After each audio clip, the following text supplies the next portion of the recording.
নমস্কার বন্ধুরা, আজকে 3 তারিখ সন্ধ্যে না রাত 9:15 বাজে এখন। তো আজকে ভিডিওটা করছে, সকাল থেকে ব্যস্ত ছিলাম, আমি সেভাবে ভিডিও করতে পারিনি, আসতেও পারিনি সেভাবে। তো এখন ভিডিওটা করে রাখছি কালকের জন্য। আজকে বাজার শুরু থেকে পড়েছে, হঠাৎ করে লাস্ট 1.5 ঘন্টায় মোটামুটি এই আমি যদি চারটা দেখি, চারটা দেখাই আমি বরং। মোটামুটি এখানে উঠে এটা কটার সময়, 12:30টার সময় পড়ে গেছিলো, দিয়ে আবার এইখান থেকে রাইস করা শুরু করেছে, মানে এই দুটো থেকে, মানে লাস্ট 1 ঘন্টা 1.5 ঘন্টায় মার্কেট কত আছে এখানে 920 না, সরি 911, সেখান থেকে টেনেছে একবারে 2600, মানে ওই ধরুন 100 পয়েন্ট মোটামুটি। তো এই 1 ঘন্টার মধ্যে 100 পয়েন্ট টেনেছে। তো এখন অনেকের প্রশ্ন হতে পারে, বাজার নেগেটিভ বন্ধ হয়েছে, বাট এখন অনেকের প্রশ্ন হতে পারে তাহলে কি বাজার পজিটিভ হলো, কালকে পজিটিভ আসবে? দেখুন, আমার যেটা ব্যক্তিগত মতামত বাজার নিয়ে, বিগত কয়েকদিন ধরে টানা এফআইআইরা সেল করে যাচ্ছে। আজকেও এফআইআইরা সেল করেছে মোটামুটি 1000 মতো সম্ভবত, মানে বাইং যা করেছে আর সেলিং যা করেছে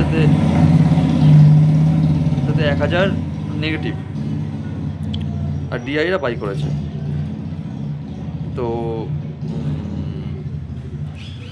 এফআইআইরা এখনও বেয়ারিশ আছে, ডিআইরা প্রতিদিন বাই করে যাচ্ছে। জিডিপি গ্রোথ আমাদের প্রচণ্ড ভালো এসছে, তারপরে বাজারে পড়েছে।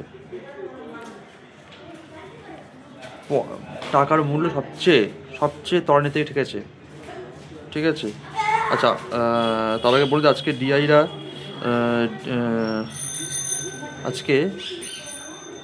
ডিআইরা এই যে দেখুন, এটা হচ্ছে ডিআই হচ্ছে 15,675 বাই, সেল হচ্ছে গিয়ে 11, মানে 4,000 সামথিং হচ্ছে গিয়ে নেট প্লাস পজিটিভ আছে। আর এফআইরা ধরুন 11 মতো বাই, 13,800, মানে প্রায় 3,000 সেল, 3,000 নেগেটিভে আছে। তো ডেটাটা পুরোপুরি নেগেটিভ, আজকেও নেগেটিভ। আর যেটা নেগেটিভ খবর, দ্বিতীয় দেখায় একটা খবর আপনাদেরকে, সেটা হচ্ছে গিয়ে এই যে দেখুন, আচ্ছা 90 টাকা 15 পয়সা ইন্ডিয়ান রুপির দাম এই 3 ডিসেম্বর 3:20 PM, এটাও নেগেটিভ। ফরেনারও সেল করে যাচ্ছে, ডলারের দাম দিন দিন বেড়ে যাচ্ছে, টাকার দাম দিন দিন পড়ে যাচ্ছে। এর সঙ্গে আর দুটো বড় খবর বলে রাখি, আগামীকাল এবং পরের দিন মানে 4 এবং 5 তারিখ পর্যন্ত, কালকে পুতিন আসছেন ইন্ডিয়াতে, 2 দিন থাকবেন। এটা একটা বড় ব্যাপার, কারণ পুতিন আসছে এবং পুতিন চাইছে ভারতের সঙ্গে ব্যবসা বাণিজ্যকে বাড়াতে। পুতিনকে মানে রাশিয়া চাইছে যে ভারত থেকে কিছু আমদানি করতে, এবং ভারতকে তারা অস্ত্র দিতে এবং টেকনোলজি, মানে ওয়ারফেয়ার টেকনোলজি যেগুলো আছে, যুদ্ধের জন্য যেসব টেকনোলজি লাগে এখনকার দিনে, সেইগুলো তারা দিতে রাজি হয়েছে। তো স্বাভাবিকভাবেই এর জন্য নিশ্চয়ই ইউএসএ খুশি হবে না, ট্রাম্প খুশি হবেন, এর জন্য নিশ্চয়ই ট্রাম্প প্রেশার দেবে। তো এটা মাথায় রাখতে হবে।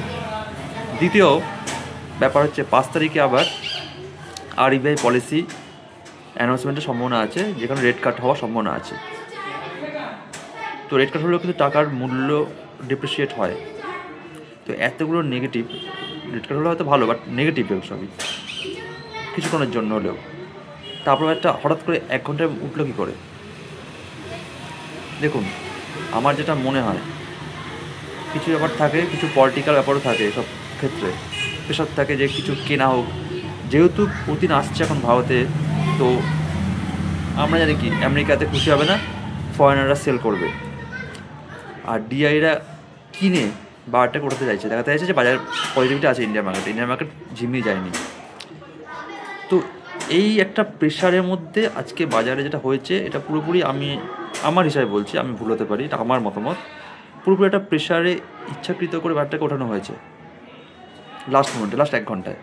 কারণ দেখুন, সারাদিন বাজার কী করে দেখতেই মনে রাখে না, সারাদিন যাওয়া ঠিক আছে, লাস্টে যেটা হয় মানুষ সেটা মনে রাখে, সেটাই ডেটা দেখায় খুললে সন্ধ্যের পরে রাতের পরে যে আজকে এটা হয়েছিল। সকাল থেকে পড়েছে, হঠাৎ টুটে গেল, তখন মাত্র 40 পয়েন্ট পড়েছে। সকাল থেকে বাজার তো পড়েছে, কিন্তু লাস্টের দিকে এমন রিকভারি দিচ্ছে যে মাত্র 40 পয়েন্ট নেগেটিভ হয়েছে, কিন্তু আলটিমেট বাজার পড়েছিল। তো এগুলো হচ্ছে কি সাইকোলজিক্যাল খেলা, এটা আমার যেটা মনে হচ্ছে। এটা একটা প্রেশার দিয়ে বিআইআইদের চাপ দিয়ে কেনানো হয়েছে। এটা কেনো, তোমরা কেনো, এটা দেখা বাজার উঠছে। আমি একদম এখন এই ওটাকে বুলিশ ধরছি না, পজিটিভ নিচ্ছি না, কেননা আমি যা দেখেছি ভেতরে, আমার যেটা মনে হয়েছে ডেটা ওয়াইজ বা দেখে টেকনিক্যালি দেখে, বাজার কিন্তু পতন মানে অ্যাটলিস্ট বড় পতন না হোক, আগামীকাল বা কিছুদিনের জন্য পতন আসা খুব সম্ভব, এটা উচিত। পতন আসাটাই মানে স্বাভাবিক। যদি ওঠেও রাইজ অন সেল হবে, উঠলে সেখান থেকে পড়বে, সেটাই হওয়া উচিত। বাকিটা এটা নাও হতে পারে, এটা আমি আমার মতামত দিলাম। আমি তো বাবাকে বলি যে আমাকে পুরো ব্লাইন্ডে ফলো করবেন না, আমি জাস্ট আমার মতামত দিচ্ছি, আপনারা দেখুন, সেটাকে গাইড হিসেবে নিন, আপনি নিজের বুদ্ধি প্রয়োগ করে করুন, ঠিক আছে? তো আমার মতে আমি পার্সোনালি রাইজ অন সেলের দিকে থাকবো। বাজার উঠলে সেখান থেকে একটা লেভেলের পর পতন আসাই উচিত বা হওয়ার সম্ভাবনা আছে আগামীকাল। বাকিটা কাল সময় বলবে। ধন্যবাদ।